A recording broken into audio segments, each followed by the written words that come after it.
नमस्कार। जीएसटी का chargeability chapter को आज हम लोग खत्म कर रहे हैं। GST is a tax on supply of goods और सर्विसेज और both. GST is the tax on supply of goods और सर्विसेज और बोथ। यहाँ समझने वाली बात है कि गुड्स क्या होता है, सर्विसेज क्या होता है और सप्लाई क्या होता है। तो गुड्स में आते हैं मूवेबल प्रॉपर्टी, इमूवेबल प्रॉपर्टी नहीं आती है। गुड्स में आते हैं movable property including actionable claim and crop sold separately. Actionable claim एक ऐसा क्लेम जो कि क्लेम अगर नहीं मिला तो हम लोग एक्शन कर सकते हैं। Actionable claim that is debtor, example इसका डेटर होता है। उसके बाद सर्विसेज क्या है, जो गुड्स नहीं है वही सर्विसेज है। और याद रखने वाली बात तो ये है कि मनी एंड सिक्योरिटी ना ही गुड्स है ना ही सर्विसेज है। तो गुड्स क्या है, सर्विसेज क्या है। गुड्स मूवेबल प्रॉपर्टी ही गुड्स है, इमूवेबल प्रॉपर्टी गुड्स नहीं है।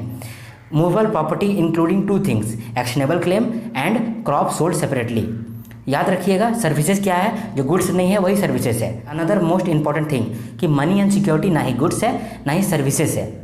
लेकिन मनी एंड सिक्योरिटी पे कुछ पॉइंट्स है, उस पॉइंट्स को समझना बहुत इंपॉर्टेंट है। जैसे मनी के यूज़ या एक्सचेंज पर कुछ ब्रोकरेज लगा, इंटरेस्ट लगा, बैंक चार्जेस लगा तो वहाँ जीएसटी चार्जेबल होता है। लेकिन अगर मनी का कन्वर्जन यानी सेल ऑफ शेयर या मनी का कन्वर्जन अगर इस तरह का कंडीशन है तो वहाँ जीएसटी चार्जेबल नहीं होता है। कहाँ जीएसटी चार्जेबल होता है, कहाँ जीएसटी चार्जेबल नहीं होता है, मनी एंड सिक्योरिटी के केस में। तो मनी के यूज़ या फिर एक्सचेंज में अगर ब्रोकरेज लग रहा है, इंटरेस्ट लग रहा है, बैंक चार्जेस लग रहे हैं तो वहाँ जीएसटी चार्जेबल होती है। बट अगर मनी का कन्वर्जन हो रहा है, डॉलर से रुपए में जा रहे हैं, रुपए से डॉलर में जा रहे हैं, या फिर सेल ऑफ शेयर्स है तो वहाँ जीएसटी चार्जेबल नहीं होता। अब हम लोग बात करते हैं सप्लाई के बारे में। सप्लाई में 3 कंडीशन पूरे होने चाहिए। सीबीएस पूरा होना चाहिए, कंसिडरेशन होना चाहिए, बिजनेस होना चाहिए, सप्लाई होना चाहिए। ओके, सीबीएस होना चाहिए। Consideration, if no consideration then no GST, if no consideration then no GST, but there are some exception क्या है, A B C D E, A for agent principal, B for branch transfer outside state or within state if separately registered, C for closure of business, D for disposal of business asset, and E for employee gift is more than 50K and related party transactions। तो consideration, if no consideration then no GST, but there are some exception. A B C D E, agent principal, branch transfer outside state, within state if separately registered, closure of business, disposal of business asset, employer employee gift is more than 50K and related party transaction. Now business पे आते हैं। Business में profit motive is not essential. Okay, profit motive is not essential and main transaction as well as incidental transaction are also covered. In business, profit motive is not essential and main transaction plus incidental transactions are there. And example पे ले लो कि cell of food canteen में जो food हम लोग बेचते हैं उस पर भी जीएसटी लगता है। ओल्ड प्लांट एंड मशीनरी भी बेचेंगे तब भी जीएसटी लगेगा। इसलिए बिजनेस में मेन ट्रांजेक्शन भी आता है, इंसिडेंटल ट्रांजेक्शन भी आता है, और यहाँ profit motive is not essential. अब बात करते हैं supply. What is supply? Supply made और agreed to be made. Agreed to be made यहाँ से पता चल गया कि इसीलिए हम लोग एडवांस रिसिप्ट पे भी जीएसटी डालते हैं।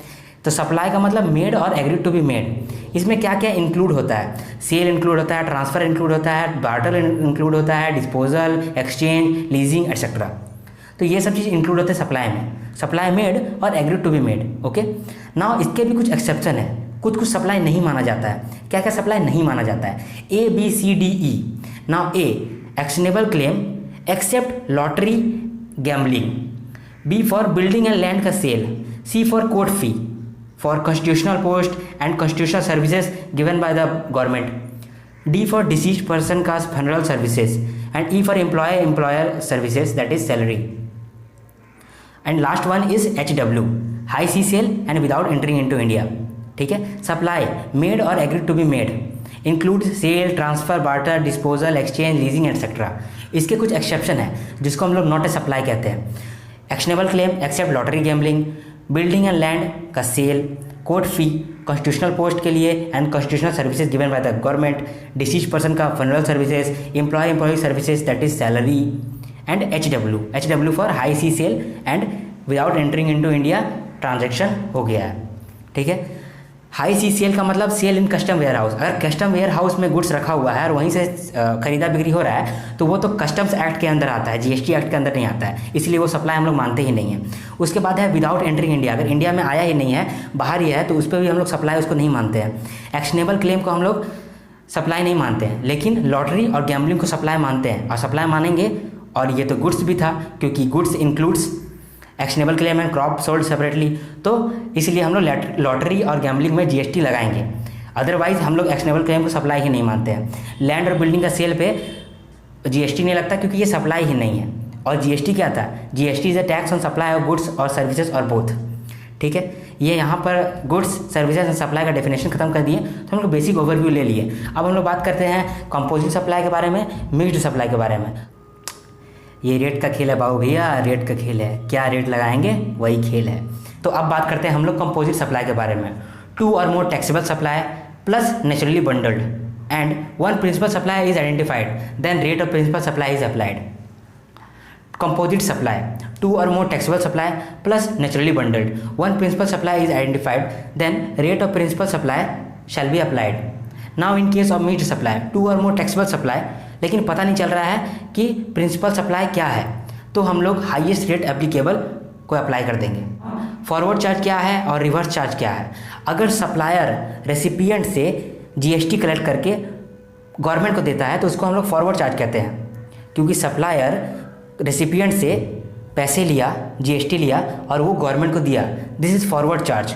लेकिन व्हाट इज़ रिवर्स चार्ज? जब रेसिपिएंट खुद ही गवर्नमेंट को दे दिया तब वो क्या हुआ? वो रिवर्स चार्ज। उसमें सप्लायर कुछ नहीं किया, रेसिपिएंट खुद ही गवर्नमेंट को जीएसटी दे दिया। लेकिन स्पेशल चार्ज, स्पेशल चार्ज में होता ये है कि हम ना रेसिपिएंट देता है ना सप्लायर देता है जीएसटी, जबकि गवर्नमेंट को जीएसटी कौन देता है? E commerce operator.